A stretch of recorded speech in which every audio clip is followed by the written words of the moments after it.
Being in this environment, I've been thinking of Jesus. Growing up, I didn't think much about him, not only because my parents weren't very spiritually active, but we were culturally Jewish, and I don't think the word Jesus actually was ever mentioned in my home life. It was only at school, and probably a Christmas carol. That was that was it. But I've been contemplating him as he's been hovering over us here, and really being inspired by the magnitude and expansion of his heart. That in the moment in which he was being murdered, he had no hatred in his heart. That rather instead he said to God, or to the universe or life, and to the people around him, they don't know what they're doing. Forgive them. And that, for me, is such a beautiful expression of our possibility of living in a state of love that is so profound and deep that even when people in their ignorance are murdering us, there is no hatred in the heart at all. There is just love and forgiveness. Or I think of Joan of Arc, who was burnt for being a witch, and even that agony of flame and heat, she stood profoundly close to her own understanding of herself as an ordinary human being, and one with a vision, that inspired her to fight for freedom in France.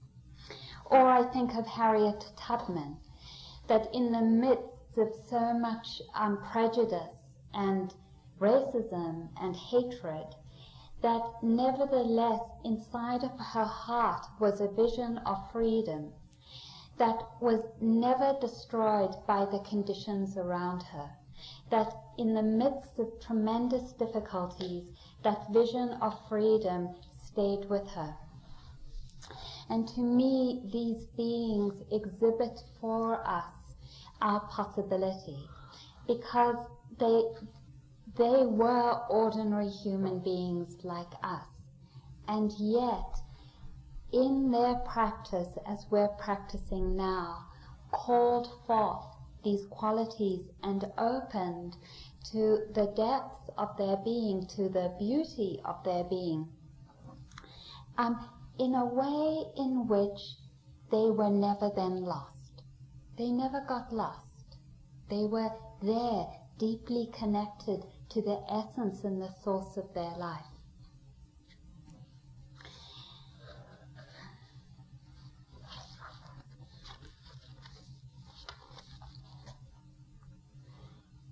The beginning of the Sutra of Mindfulness, the Buddha says, there is monks, and actually the word monks in the context of the sutras wasn't just for monks. The translation actually includes all people listening to the Buddha speak, so nuns as well and lay people, both men and women. So that's what's meant by monks here. There is, monks, this one way to the purification of beings, for the overcoming of sorrow and distress, for the disappearance of pain and sadness, for the gaining of the right path, for the realization of nirvana, that is to say, the 4 foundations of mindfulness. What are the 4? Here, monks. A monk abides contemplating body as body, ardent, that means energetic, clearly aware and mindful, having put aside hankering and fretting for the world. He abides contemplating feelings as feelings. He abides contemplating mind as mind. He abides contemplating mind objects as mind objects, ardent, clearly aware, and mindful, having put aside hankering and fretting for the world. In the course of this retreat, I wanted to actually systematically go through each foundation of mindfulness, and I wanted to start on the first one. Because the Buddha both had this deep connection to the source of his life. The Buddha was realized like Jesus Christ and many other beings. And he also laid out a very, very clear path, a map of the different practices or the different trainings that we can undertake in order to come and touch the source of our life. And he said mindfulness was critical, that mindfulness was a critical ingredient, as I just read, that actually if we are mindful of just one aspect of the first foundation of mindfulness, any aspect of the first foundation of mindfulness, by really, really practicing mindfulness, we can come to touch this freedom, not just the little touches, but come to touch it in a deep enough way that it's not lost, no matter what the conditions are that we find ourselves in. We come to that deep, abiding, unlosable type of freedom. So then, what is mindfulness? We've both talked about it a lot. Just to recap, I found some quite interesting notes as I was going through my files, so I think I'll read them as well. But just to say that the primary aspect of mindfulness is remembering. Actually, the classic definition is not forgetting. And it seems so prosaic in a way, doesn't it? Just not forgetting. But of course, if Christ was on the cross and forgot what was happening in that moment, the course of history would have changed. And the same for all realized beings, that we cannot touch the essential nature of our being if we're forgetting. We cannot realize life and its sacred mystery if we are forgetting. Remembering, being present for the process is non-negotiable. You can't barter it away with other things. So, not forgetting, another classic definition is non-superficiality. It is not only not forgetting, but actually penetrating your experience.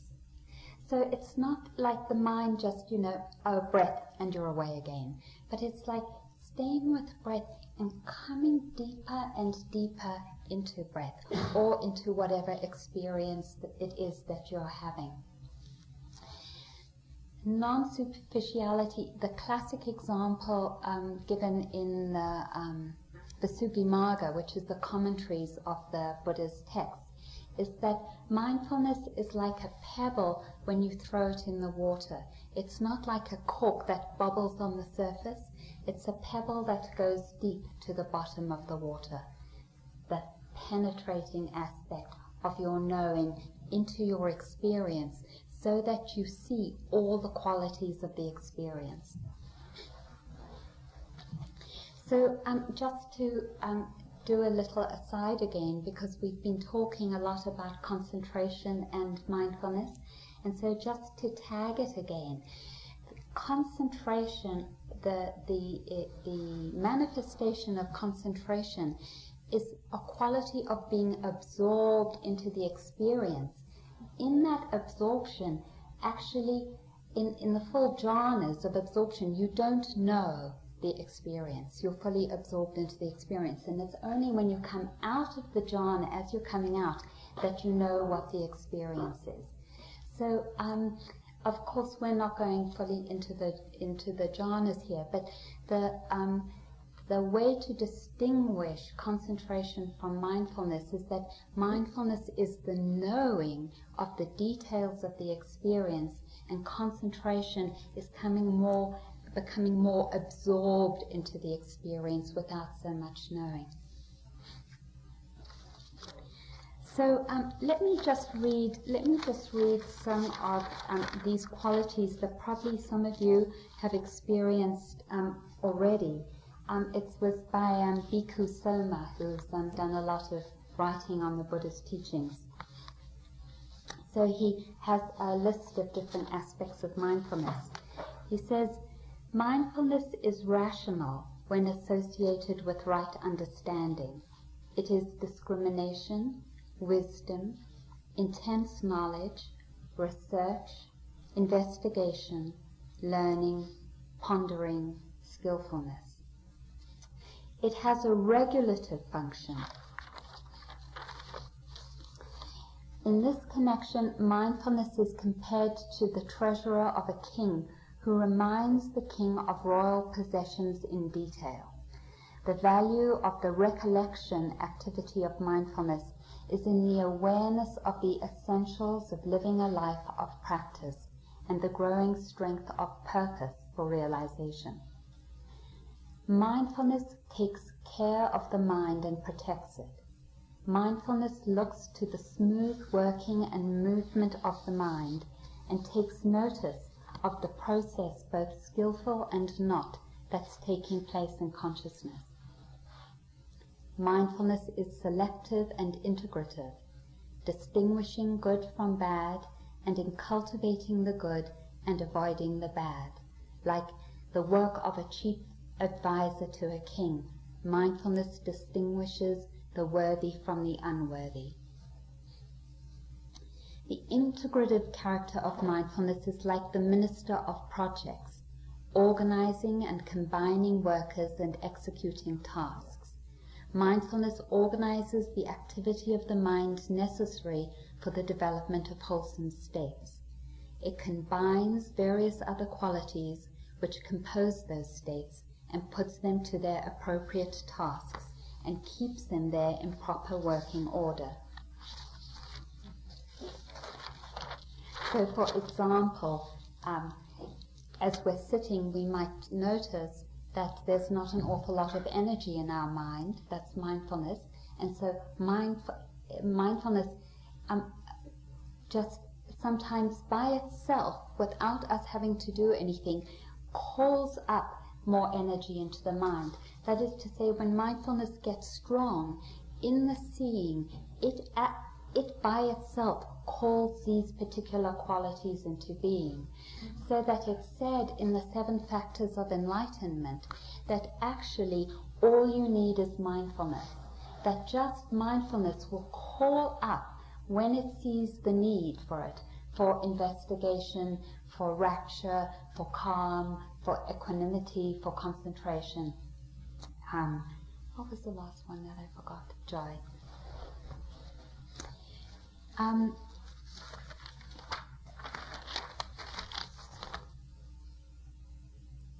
Mindfulness makes for the absence of confusion. It overcomes mental conflict and incapacity to judge. And I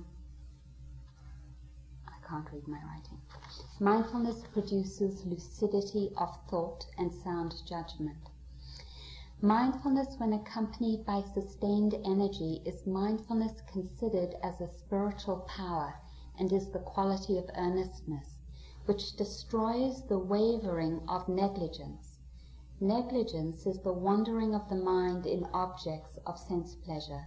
It is the absence of thoroughness and perseverance, the casting aside of doing what is right, the absence of practice and development. Earnestness is the opposite. It is non-neglect of mindfulness. Earnestness is the name for mindfulness that is always active, constantly at work, and has been explained by some as the application of mindfulness and clear comprehension to our whole experience. So I don't think that's enough. But isn't that interesting? Because it just really shows the comprehensive nature of mindfulness and the profound work that it does when it's really strong. So what we're doing is really cultivating this particular energy and quality of mind that when it's strong, it begins to exhibit these characteristics just by itself.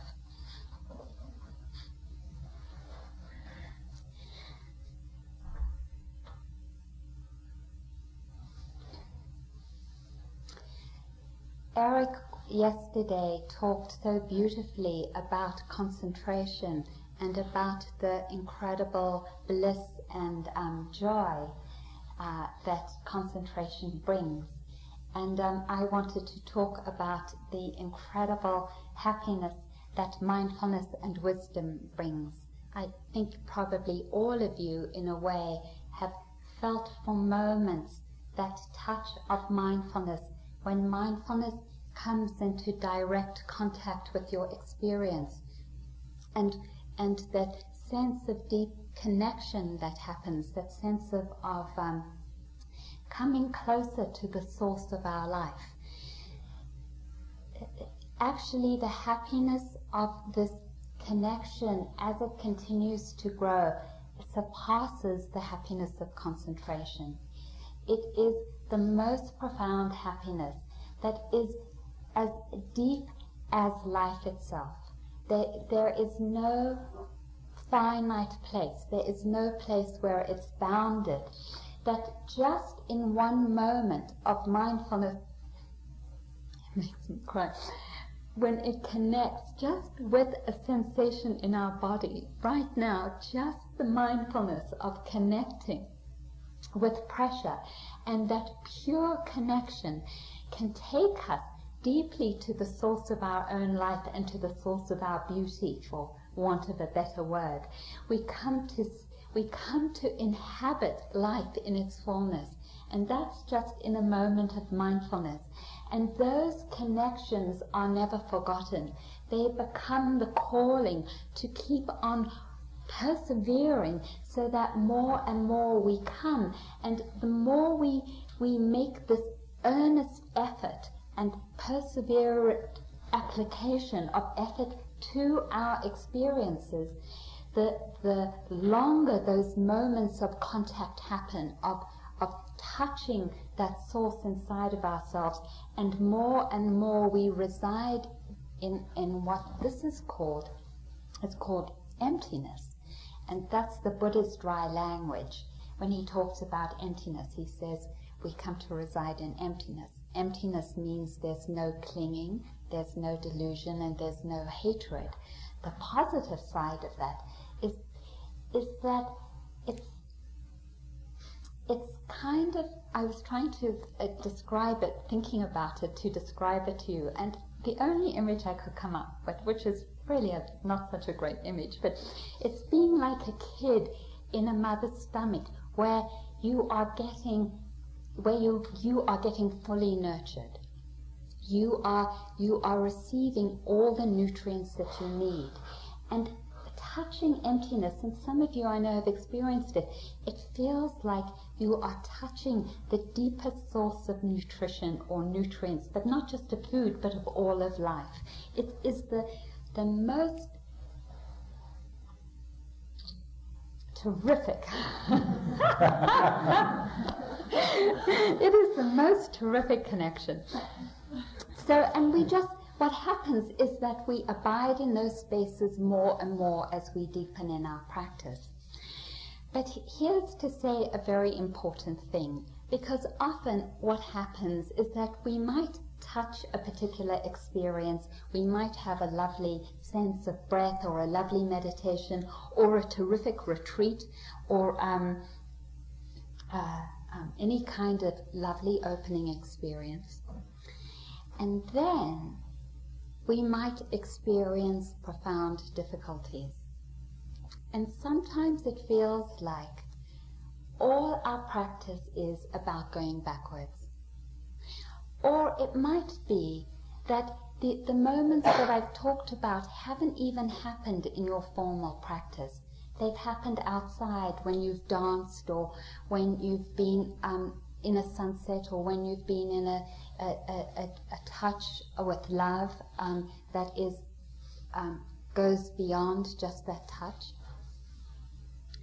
And then it seems as though we're back in the ordinariness and the challenges of our life, and that the difficulties that we encounter seem to be saying to us that we really can't do a spiritual practice, or that we're not getting anywhere in our spiritual practice, or that our spiritual practice is pointless or hopeless. But I don't know if any of you have read Jack Cornfield's new book, After the Ecstasy, The Laundry. It's wonderful because he really gave eloquence to what actually happens, which is that our practice goes in a series of loops of openings and then profound difficulties, of openings and then profound difficulties, of openings and then profound difficulties. It's as though the openings created the space for the difficulties to surface. And Michelle McDonald, one of our teachers, uses a wonderful description. She says it's like putting dirty clothes in the laundry and you see all the scum come to the surface of the water. So that this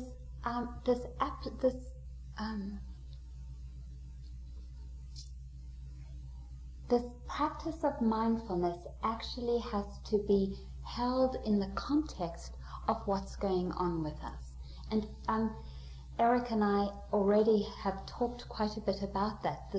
In the question and answer session, for example, we've said when there is really difficult, very difficult, overwhelming emotions coming up, then that is not the time to really continue to persevere in mindfulness, but often rather the time to back off and to switch to other practices.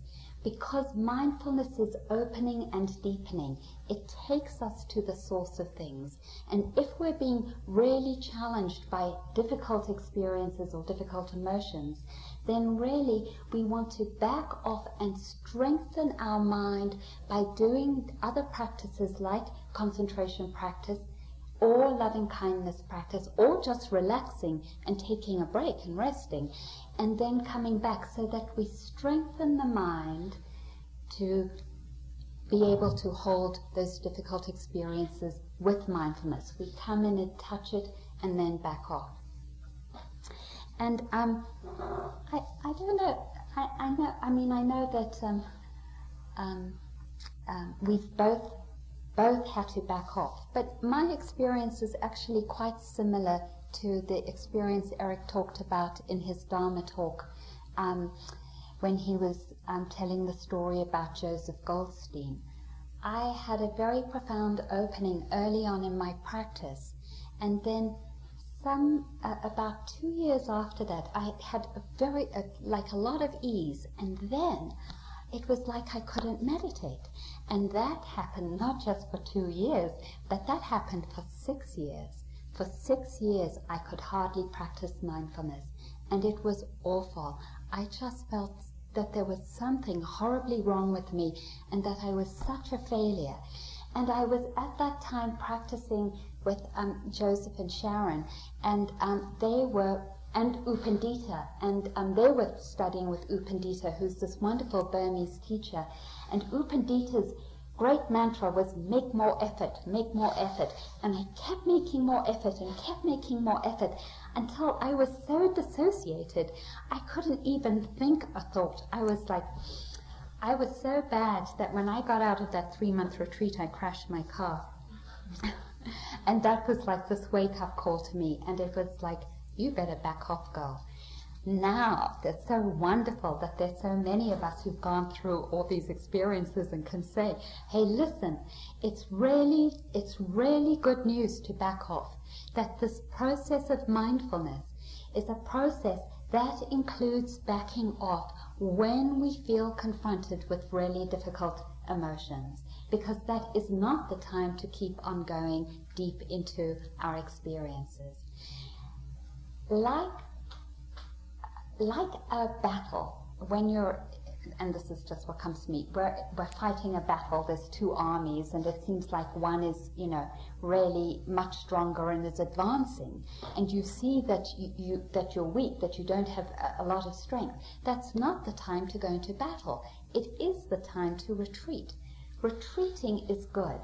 And so there are some occasions when going and sitting by the pond or reading a book, or I love murder mysteries, reading murder mysteries, and I have read murder mysteries on retreats.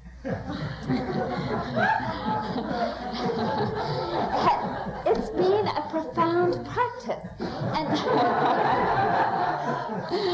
And it's been a profound practice because it means letting go of getting somewhere.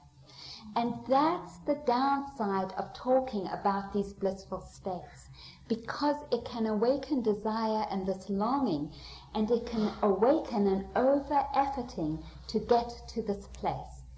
But actually, the vision that we have has to be dropped also in each moment, so that we see where we are and we meet ourselves where we are.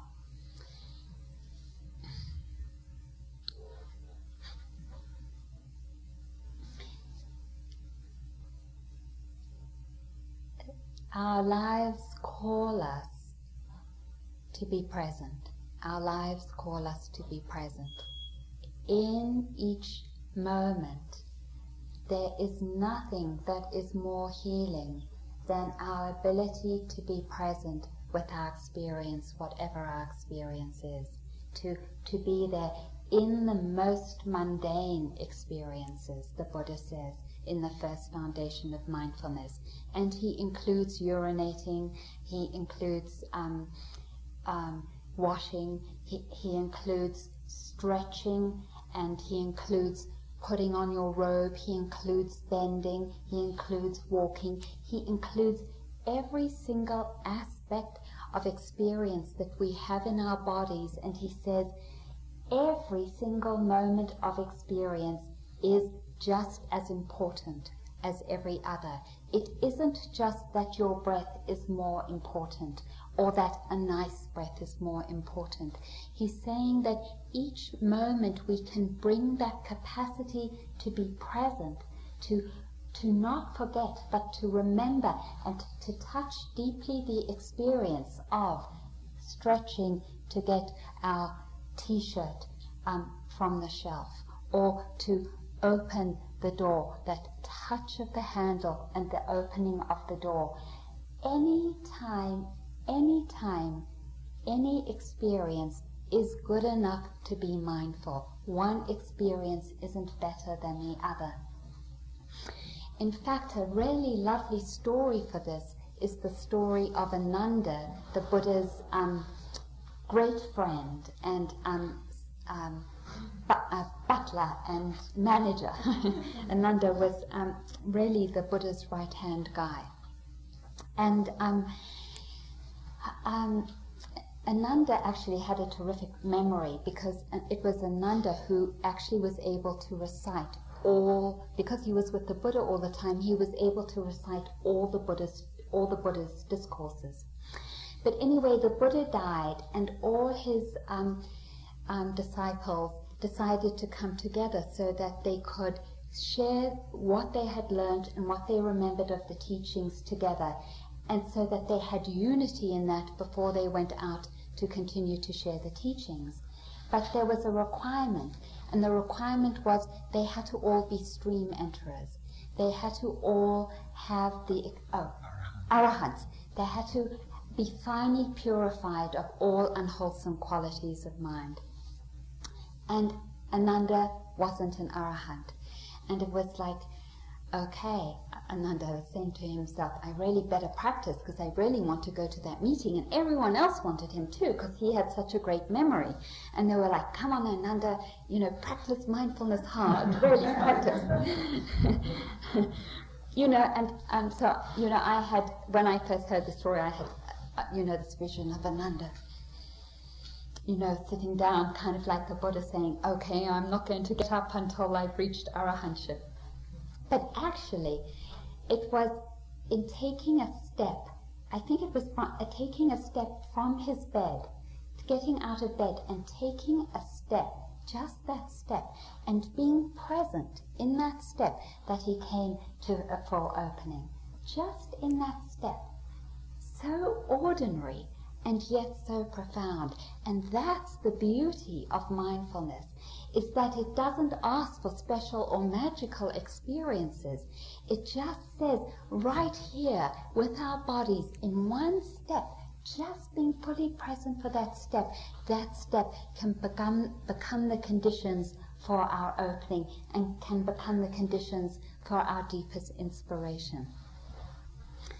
So, working with our breath, feeling the in-breath and the out-breath. Let me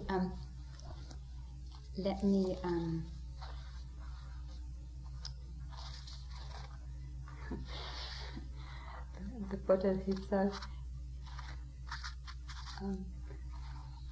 this is what he says. It's just like, it's so ordinary. I love it. Okay, so he says, so monks, how does a monk abide contemplating the body as a body, being mindful of our bodies? Here, a monk or person, I'll say a person from now on, having gone into the forest or to the root of a tree or to an empty place, sits down cross-legged, holding her or his body erect, having established mindfulness before her or him. Mindfully, she or he breathes in. Mindfully, she or he breathes out. Breathing in a long breath, she knows that she breathes in a long breath. Breathing out a long breath, he knows that he's breathing out a long breath. Breathing in a short breath, she knows she's breathing in a short breath. And breathing out a short breath, he knows that he's breathing out a short breath. That's it.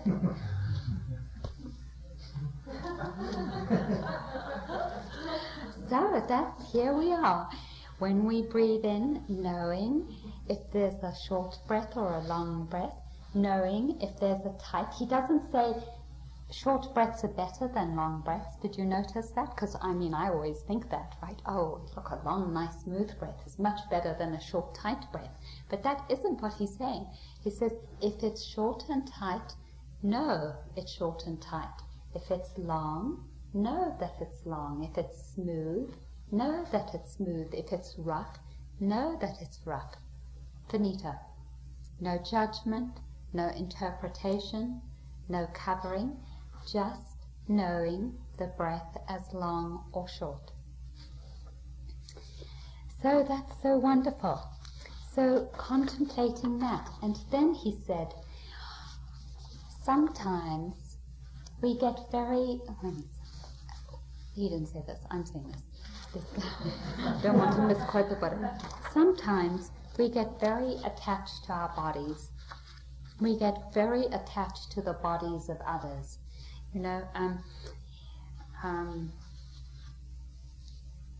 How our bodies look, how other people's bodies look, what's considered attractive, what isn't considered attractive. It's profound, isn't it? I picked up, my partner gets this magazine called Natural Health.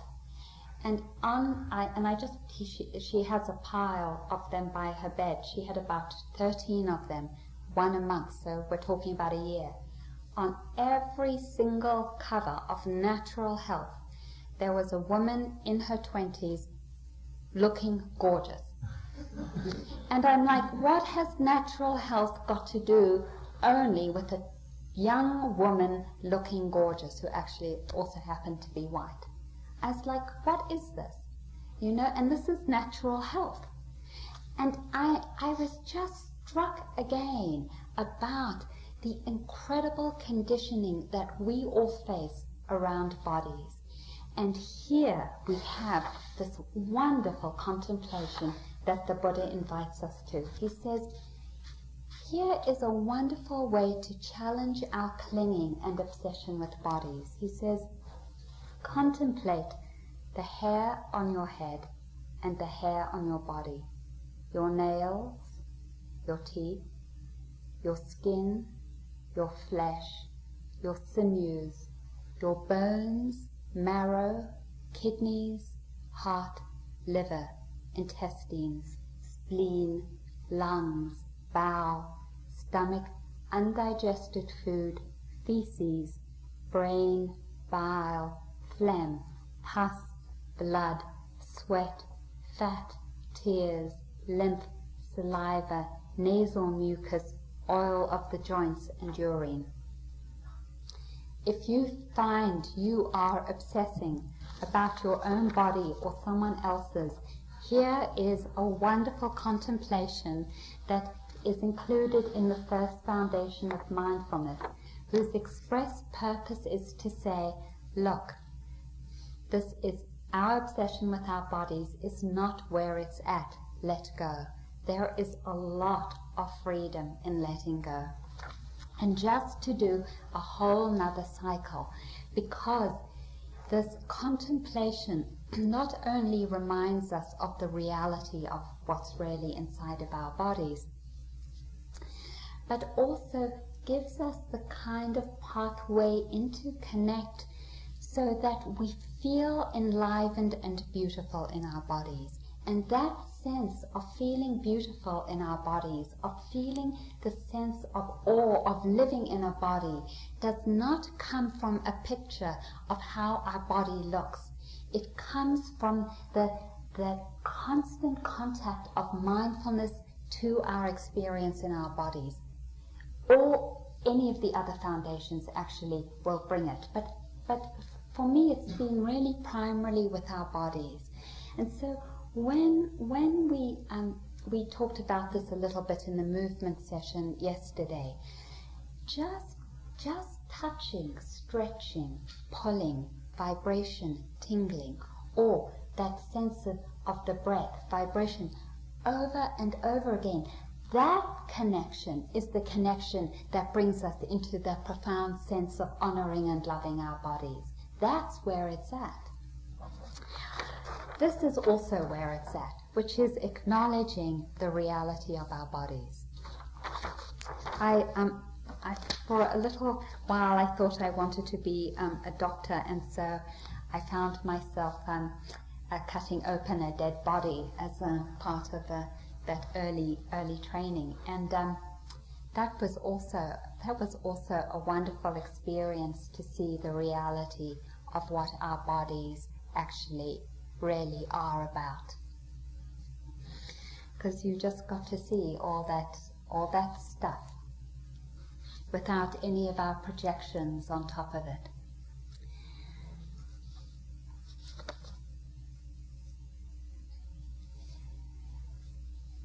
Recently I was walking at a local park where I live, and I always tend to look up to the horizon, and my partner, who tends to look down on the ground, stopped us, and she found this tiny little bird.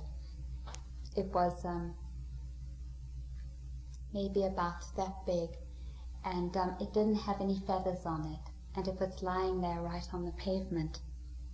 And we picked it up and we started to look for a nest for to put it back, and we couldn't find any nest. There were actually no big trees around, and there were some bushes, but we couldn't find it. And so here we found ourselves with this tiny little being. And we went up to the park rangers, and they're like, you know, everyone is laying off everyone, and there were these young kids now who are so now they hire temporary people, you know, a lot. So there were these young kids, and they were like, oh, there's nothing you can do, just put it down. And we're like, oh my God, it's this little life. And it was opening its mouth because it wanted to be fed, and you could just feel the tiny beating of its heart. And I felt so touched again by life, and just how sacred and beautiful it is, and how, as Eric was saying, we don't know when we're going to die. And here was this little bird right hovering on the threshold of living or dying. And it became, so anyway, we took this little bird home, and we went on the internet, and it said, feed it droppers of salt sugar solution, which by the way is the very worst thing to do, and put it on an electric blanket, which is also the worst thing to do. But we were giving it lots of metta. So we actually had a straw, and we were dropping this solution in, and we put it on this little electric blanket, and I was sending it metta. And we went to sleep, and then by the morning it really was very close to death, because we didn't realize what we'd done was so awful to it. And I felt it again, that place of just how life in a moment can go into not life. And it really inspired me to practice again, and it really inspired me again to contemplate what the Buddha invites us to contemplate in this first foundation of mindfulness. And he invites us to contemplate our death. He says, challenge your clinging, challenge your holding on, because you are going to die. There is absolutely no question about it. There is no question that every single one of us in this room is going to be dead. And so the question becomes, how do we want to live our lives? And that question really rests on contemplating our death and living with death as our shadow, living with that understanding that at any moment I or you might die or be killed.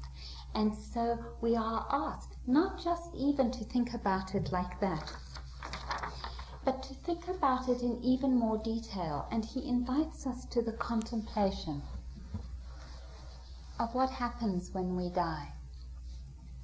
So let's just all take a moment, because we know this is going to happen to us. There's no question about it. It's just the question when. The body swells up. Our bodies turn shades of red in places where flesh is prominent, turns white in places where pus has collected, turns blue-black everywhere else. Pus flows from the broken parts of the skin and from other openings in the body. The skin, flesh and organs are devoured by animals, flies, and maggots. The body is reduced to a skeleton, held together by tendons with flesh and blood adhering to them. The skeleton is blood-smeared and held together by tendons but without flesh.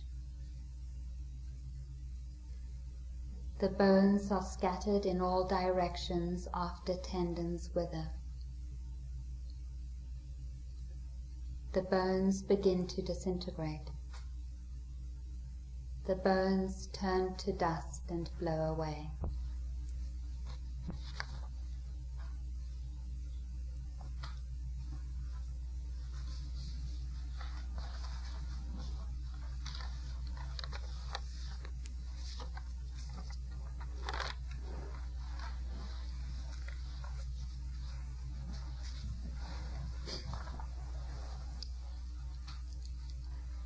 Remember the sky that you were born under. Know each of the stars' stories. Remember the moon. Know who she is. I met her in a bar once in Iowa City. Remember the sun's birth at dawn, that is the strongest point of time. Remember sundown and the giving away tonight. Remember your birth, how your mother struggled to give you form and breath. You are evidence of her life and her mother's and hers. Remember your father, his hands cradling your mother's flesh, and maybe her heart, and maybe not. He is your life also. Remember the earth whose skin you are, red earth, yellow earth, white earth, brown earth, black earth, we are earth. Remember the plants, trees, animal life, who all have their tribes, their families, their histories too. Talk to them, listen to them, they are alive poems. Remember the wind, remember her voice, she knows the origin of the universe. I heard her singing Kiowa war dance songs at the corner of 4th and Central once. Remember that you are all people, and all people are you. Remember that you are this universe, and that this universe is you. Remember that all is in motion, is growing, is you. Remember that language comes from this. Remember the dance that language is, that light.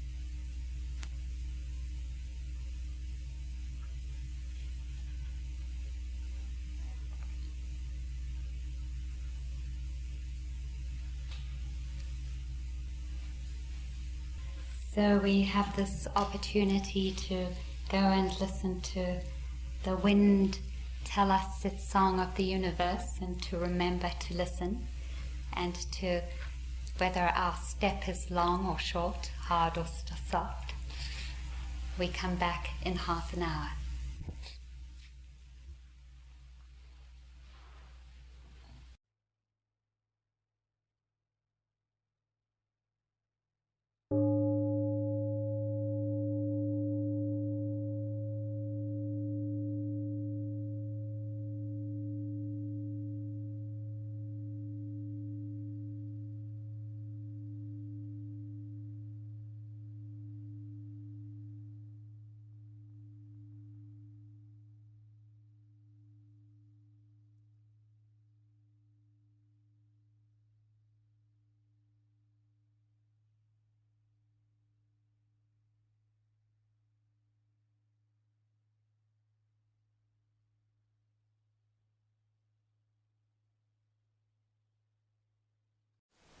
Thank you for listening. To learn how you can support the teachers and Dharma Seed, please visit dharmaseed.org/donate.